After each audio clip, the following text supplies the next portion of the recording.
नमः शिवाय। पुत्र मृकंड,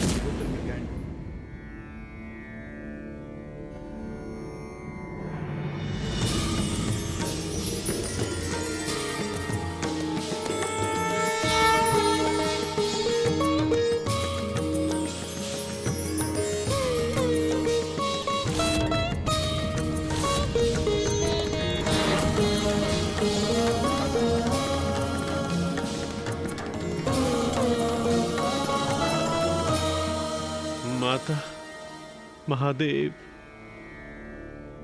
पुत्र मृकेंडु, हम तुम्हारी तपस्या से और तुम्हारी पत्नी मौडमती की पूजा से अत्यंत प्रसन्न हुए।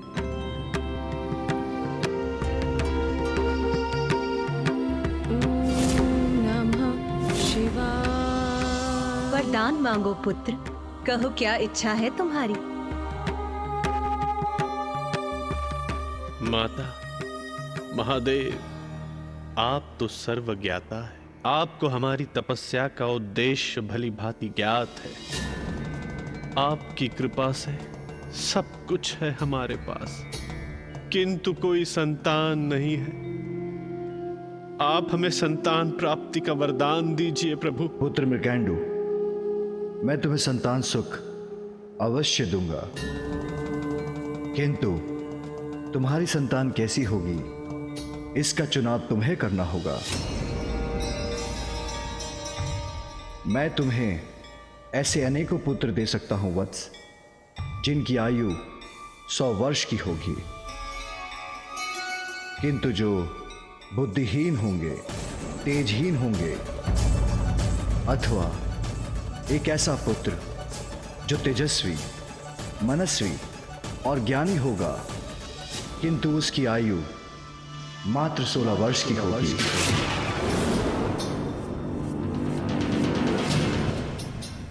अनेक पुत्र जो तेजहीन बुद्धिहीन होंगे, अथवा मात्र एक पुत्र जिसकी आयु 16 वर्ष की होगी।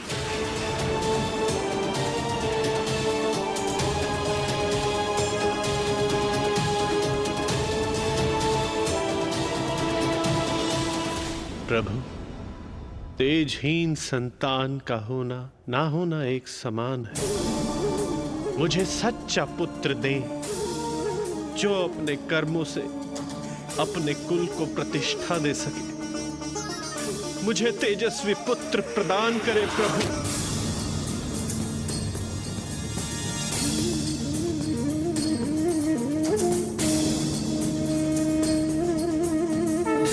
तथास्तु। महादेव से वरदान पाकर ऋषि मृकेंडु आश्रम लौट आए और कुछ समय पश्चात उनकी पत्नी देवी मौडमती ने एक तेजस्वी पुत्र को जन्म दिया।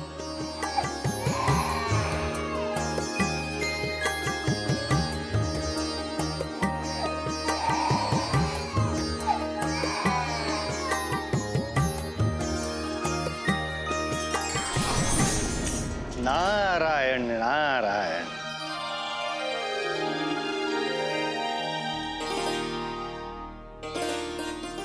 प्रणाम देवर्षि।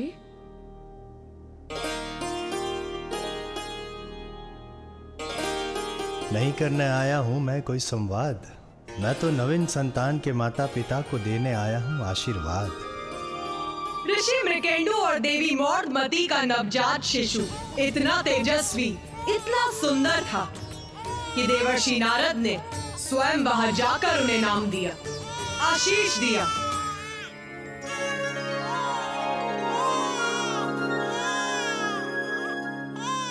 अति सुंदर। ओम नमः शिवाय। मार्केंडे, आपके पुत्र का नाम है मार्केंडे। मार्केंडे, मार्केंडे। मार्कंडे, कितना सुंदर नाम दिया है देवऋषि ने हमारे पुत्र को। स्वयं देवर्षि का आशीष पाकर तुम धन्य हो गए पुत्र। इस प्रकार महादेव के आशीष से ऋषि मार्कंडे का जन्म हुआ।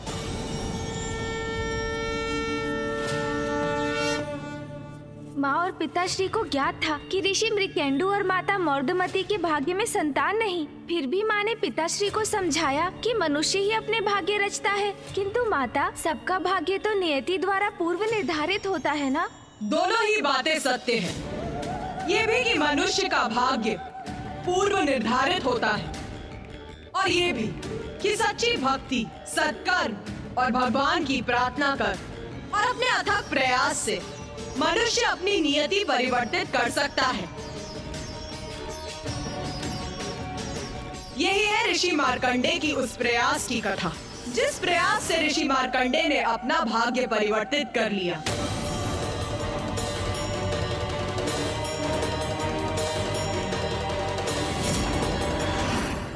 दिवस बीतते गए और महादेव के वरदान के अनुसार ऋषि मार्कंडे अत्यंत बुद्धिमान, तेजस्वी और ज्ञानी थे, और उनके माता पिता को उन पर गर्व था। पुत्र सुख पाकर ऋषि मृकेंडु और देवी मौर्धमती इतने प्रसन्न थे कि वो अपनी सारी चिंताएं भूल गए थे, और ये भी भूल गए थे कि महादेव ने ये भी तो कहा था कि मार्कंडे मात्र 16 वर्ष तक ही जीवित रहेंगे।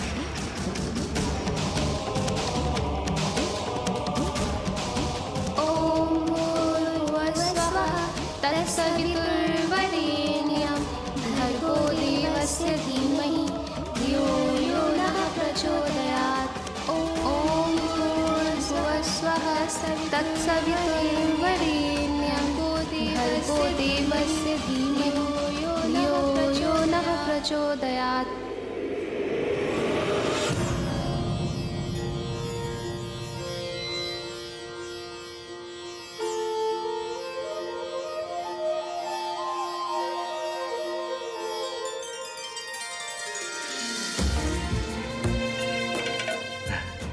पुत्र मार्कंडे, कल तुम अपने 16वें वर्ष की आयु में प्रवेश कर रहे हो, और साथ ही तुम वेद शास्त्रों के दर्शन और व्याकरण में भी निपुण हो चुके हो।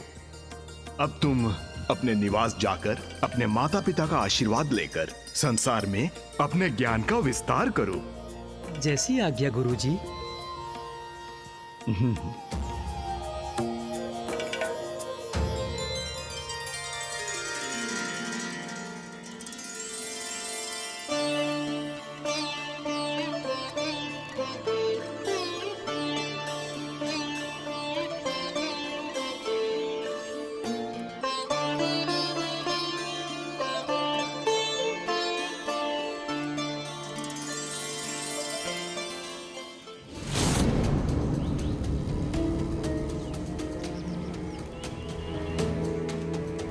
जब से मार्कंडे ने गुरुकुल जाना आरंभ किया है, आप प्रतिदिन द्वार पर खड़े रहकर उसकी आतुरता से प्रतीक्षा करते हैं। मेरा तो मन ही नहीं मानता, स्वयं को नहीं रोक पाता हूं मैं। जब भी मार्कंडे का लौटने का समय होता है, मेरा मन विचलित हो उठता है। मन को शांत कीजिए स्वामी, मार्कंडे आता ही होगा। कदाचित आप ज्ञान की साधना में उसकी सहायता करेंगे तो आपका मन भी बढ़ जाएगा।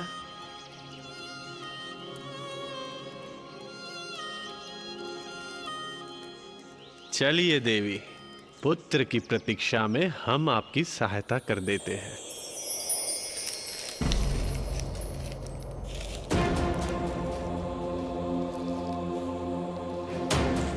ये कैसी आहट है?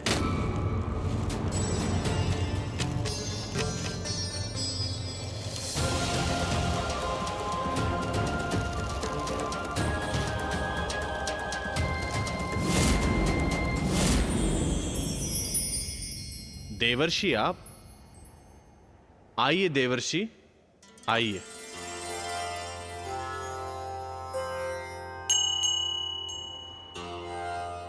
प्रणाम देवर्षि। प्रणाम देवर्षि। आपके भाव देखकर ऐसा हो रहा है प्रतीत कि आपको किसी अन्य अतिथि विशेष की थी प्रतीक्षा, मेरे आगमन की नहीं थी अपेक्षा। क्षमा कीजिएगा देवर्षि। देवर्षि, हम अपने पुत्र मार्कंडे की प्रतीक्षा प्रतिदिन इसी प्रकार करते हैं। जैसे ही उसका गुरुकुल से लौटने का समय होता है, स्वामी द्वार पर खड़े रहकर और मैं उसके लिए स्वादिष्ट भोजन बनाकर। पुत्र मार्कंडे के बिना हमारी कुटिया जो सुनी हो जाती है। हमारे प्रत्येक दिवस का मुख्य भाग उसका लौटना ही होता है देवऋषि। किंतु आप दोनों को इस सूनेपन का अभ्यस्त हो जाना चाहिए।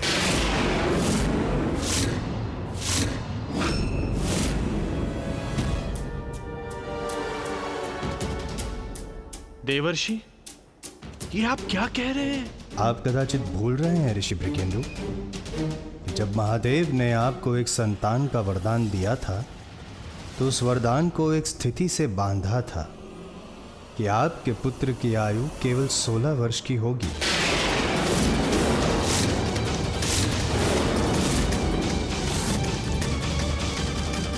मैं तुम्हें ऐसे अनेकों पुत्र दे सकता हूं वत्स, जिनकी आयु 100 वर्ष की होगी, किंतु जो बुद्धिहीन होंगे, तेजहीन होंगे, अथवा एक ऐसा पुत्र जो तेजस्वी, मनस्वी और ज्ञानी होगा, किंतु उसकी आयु मात्र 16 वर्ष की होगी।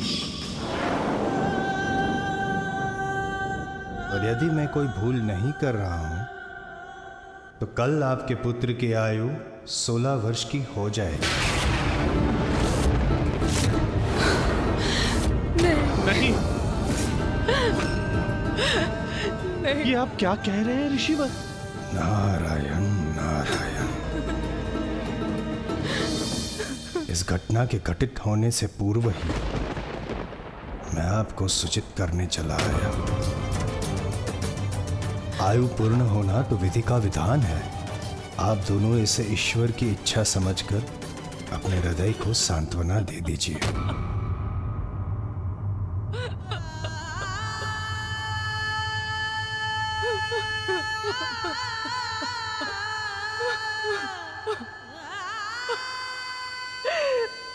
मेरा पुत्र, मेरा मार्कंडे, हम कैसे रहेंगे उसके बिना?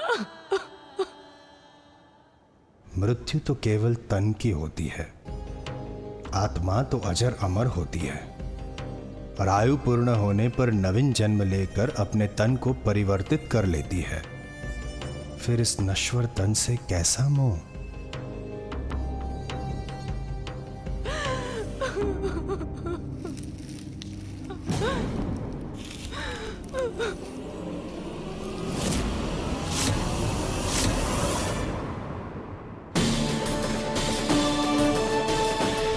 देवर्षि की कही बातों को द्वार पर खड़े मार्कंडे भी सुन चुके थे। उस समय बालक मार्कंडे के मन में तूफान उठ रहा था। एक ओर उनके माता पिता उनकी मृत्यु की सूचना पाकर अत्यंत दुखी थे और दूसरी ओर देवर्षि नारद के शब्द भी बालक मार्कंडे के मन में ध्वनित हो रहे थे।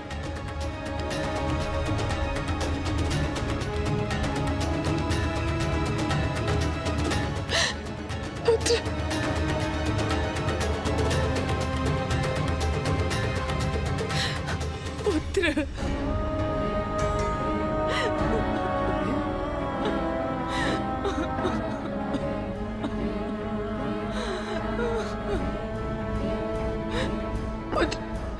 हम तुम्हारे बिना कैसे रहेंगे पुत्र?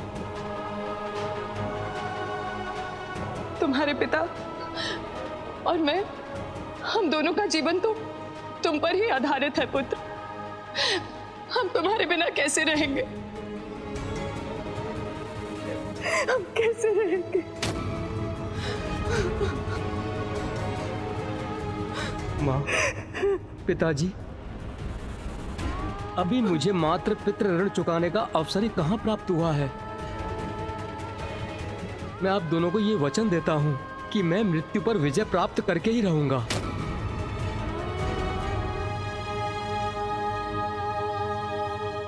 मृत्यु पे विजय? ये कैसे संभव है? नारायण नारायण। मुझे मृत्यु का भय नहीं, किंतु अपने माता पिता की सेवा के लिए, उनके सुख के लिए मैं अवश्य अपने भाग्य को परिवर्तित करूंगा। जिन महादेव के वरदान से मेरा जन्म हुआ है, वही महादेव मुझे जीवन दान भी देंगे।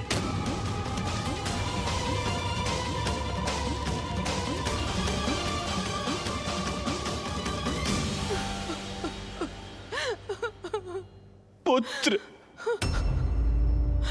कहाँ जा रहे हो पुत्र? महादेव की पूजा करने।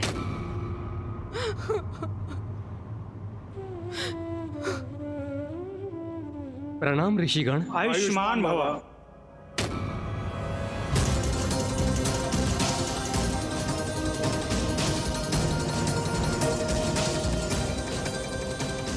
आहा, कितने उत्तम संस्कार हैं। सबका आदर कर सभी को प्रणाम करना। दूसरों का आशीर्वाद कभी व्यर्थ नहीं होता। कदाचित सभी का आशीर्वाद पाकर मार्कंडेय की मृत्यु टल जाए। नारायण नारायण। जो भी हो, अपने माता पिता को निराश नहीं होने दूंगा मैं।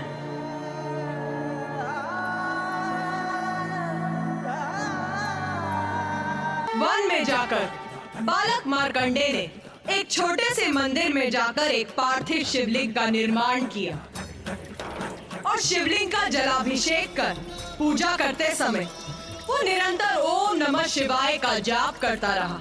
और बालक मार्कंडेय की पूजा पर बैठते ही एक चमत्कार हुआ। महादेव ने बालक मार्कंडेय के मुख से मंत्र प्रस्फुटित करवाया, जिससे उन्हें उनका अभीष्ट प्राप्त हो। ओम त्र्यंबकं यजामहे सुगंधिं पुष्टिवर्धनम् उर्वारुकमिव बन्धनान् मृत्योर्मुक्षीयमामृतात्। ऋषि मार्कंडेय, तब तुम्हारे मुख से स्वतः ही महामृत्युंजय मंत्र का जाप होने लगा। उसी प्रकार जैसे आज यहाँ आने पर तुम मेरा स्तुति गान करने लगे।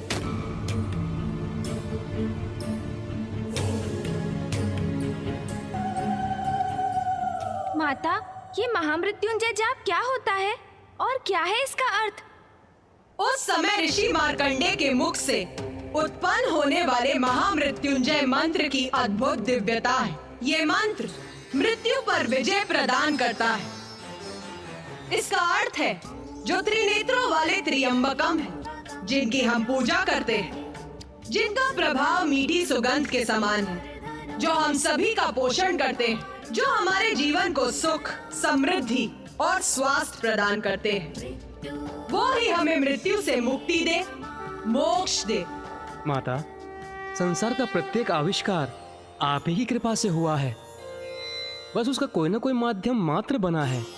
संसार के समक्ष उस श्रेय का पात्र तो माध्यम बनता है, किंतु वास्तव में तो संपूर्ण श्रेय आपका ही है माता। किंतु मेरी इच्छा की पूर्ति का माध्यम प्रत्येक व्यक्ति नहीं बन सकता मार्कंडेय। उसके लिए भी तो सुपात्र की आवश्यकता है। माता, आप माध्यम हेतु सुपात्र का चयन कैसे करती हैं? जो मन वचन कर्म से शुद्ध होता है, जिसमें भक्ति के प्रति आत्मविश्वास होता है, वही मेरा माध्यम बनता है। मृत्यु निकट होने पर भी निर्भय रहकर जो आत्मविश्वास मार्कंडेय ने दर्शाया है, उसी से उसने अपने सुपात्र होने का परिचय दिया। फिर क्या हुआ माता?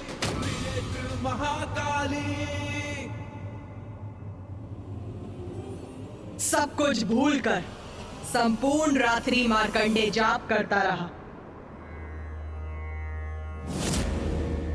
ओम त्र्यंबकं यजामहे सुगंधिं पुष्टिवर्धनम् उर्वारुकमिव बन्धनान् मृत्योर्मुक्षीयमामृतात्।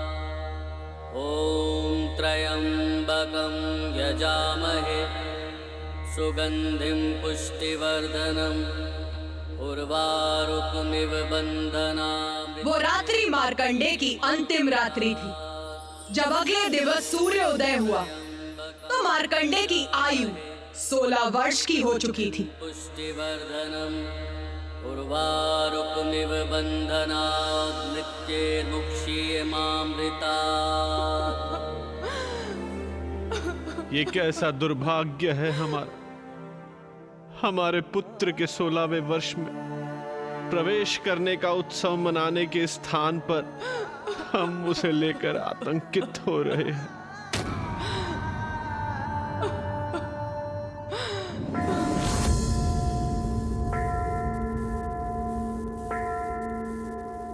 प्रभु, ऋषि मृकेंडु के पुत्र मार्कंडेय आज 16 वर्ष के हो चुके हैं। आज उनकी आयु समाप्त हुई। जाओ, ऋषि मृकेंडु पुत्र मार्कंडे के प्राण लेकर आओ। जो आज्ञा महाराज।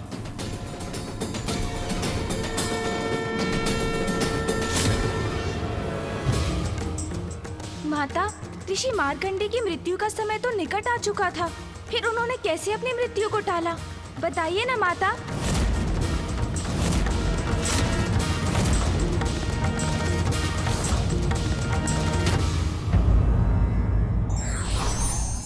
माता पिता का स्थान सर्वोच्च होता है। उनकी इच्छा का ध्यान रखना संतान का परम